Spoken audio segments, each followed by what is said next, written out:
Welcome to Penrose Learning, where we make understanding easy. You start by verifying prerequisites.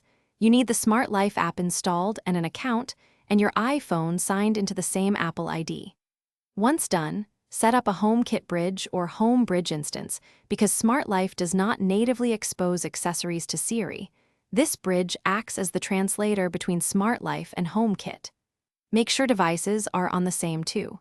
4 GHz Wi-Fi and powered. Now open the Smart Life app and confirm each device is named clearly for voice control.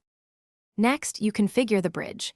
Install Home Bridge on a Raspberry Pi or a NAS, or choose a manufacturer HomeKit bridge compatible with Smart Life. Once running, add the Smart Life plugin and authenticate it by linking your Smart Life account. This lets the bridge fetch device states. After the plugin sync, open the Apple Home app and add the bridge using the HomeKit code. Make sure each accessory shows up and is assigned to a room, because Siri uses room and device names to resolve commands.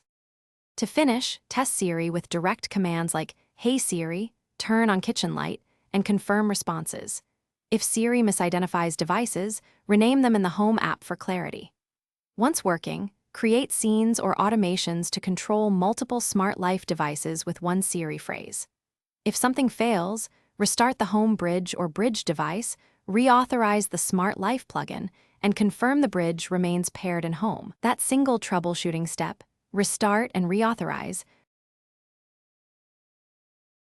Thanks for watching. If this was helpful, leave a like and consider subscribing. See you next time.